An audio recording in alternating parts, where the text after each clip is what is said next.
সালাম আলাইকুম সবাই। আজকে আমি ওয়েমাউথ নামে একটা দক্ষিণ প্রান্তের জায়গা আছে ইউকেতে, যেটার পরেই হলো বিচ ওয়েমাউথ বে। এটা হলো ইংলিশ চ্যানেলের পাড়। তো আমি গত রাতে এসেছিলাম এখানে একটা ইনভেস্টিগেশন করতে। সকালবেলা হোটেল রুমে ল্যাপটপ খুলেছি, যে ভাবছি যে ওই রিপোর্টটা কমপ্লিট করে ট্রেনে উঠবো, যাতে লন্ডনে ফিরে গিয়ে আজকে শুক্রবার জুমা নামাজটা ধরতে পারি।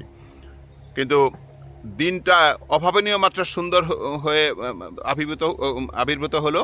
এবং এই যে দেখেন, আজকে উজ্জ্বলতম রোদ এবং টেম্পারেচারও আজকে থেকে 17 থেকে 35-এর মধ্যে আপ ডাউন করবে বলে ওয়েদার ফোরকাস্ট বলা হয়েছে। এতদিন টেম্পারেচার ছিল 0, 2, 6 এরকম, এবং সর্বোচ্চ 17-18 পর্যন্ত উঠতো কালীভদ্রে। তো দিনটা এতটাই সুন্দর, আর এই হোটেলটাও এত সুন্দর একটা লোকেশনে, যে মানে এই সময় আমার দুইজন প্রাক্তন কলিগ, তার ভিতরে একজন হলেন মেজর হুদা, আমার আর্মি লাইফের প্রথম দিকের অ্যাডজুটেন্ট ছিলেন। স্যার এখন ভালো আছেন আলহামদুলিল্লাহ। তো স্যার সবসময় আমাদেরকে বলতেন, জগতে কোনো কিছুই অপরিহার্য নহে। আরও বলতেন, জগতে কেহই অপরিহার্য নহে। তো এই দুইটা বাক্য। আর তারিন ভাই নামে আমার একজন খুব ভালো বন্ধু ছিলেন, সবচেয়ে ভালো ছিলেন এই কথা বললে হয়তো অন্যদেরকে আন্ডারমাইন করা হবে, বাট উনি সবচেয়ে ভালোদের মধ্যে অন্যতম ছিলেন। তো তারিন ভাই, আমি যখন লন্ডন সিটি এয়ারপোর্টে অনেকগুলো ম্যানেজারের পজিশন একাই হোল্ড করতাম, যেমন station manager, training manager, compliance manager, head of PRM operations.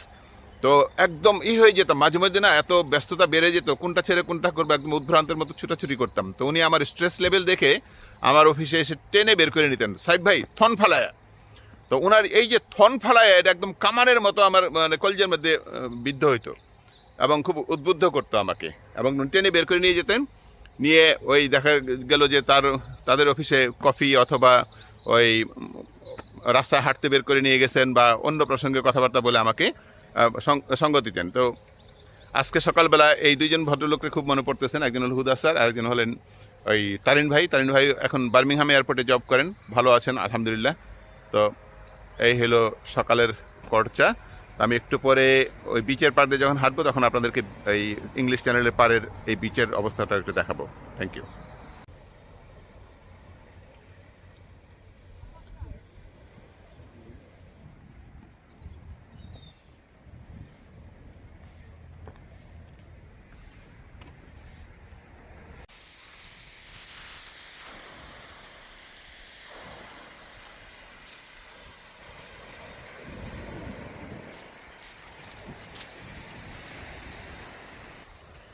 So এই সেই ইংলিশ চ্যানেল, সাঁতারুরা যেটাকে আগে মানে ক্রস করাটা একটা অসম্ভব ব্যাপার মনে করতেন, কিন্তু আমাদের মানে গর্বের বিষয় যে বাংলাদেশের বিখ্যাত সেই ব্রজেন দাস, আই থিঙ্ক এটা আজ থেকে প্রায় 64 বছর আগে 1958 সালে উনি প্রথম এশিয়ান যিনি নাকি ইংলিশ চ্যানেল ক্রস করেছেন সাঁতরে।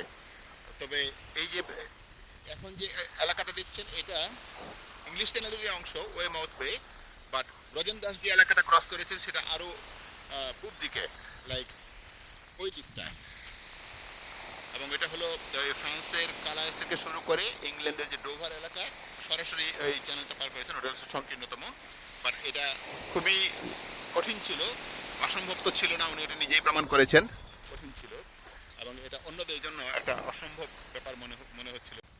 তারিন ভাইয়ের সেই ফন ফেলায়া আর হুদাসারের জগতের কোনো কিছুই অপরিহার্য নহে, এই দুইটা বাক্যের পাশাপাশি আরেকটা চিরন্তন সত্য আমার জীবনে ঘুরপাক খায় সবসময়, সেটা হলো রথ দেখা, কলা বেচা।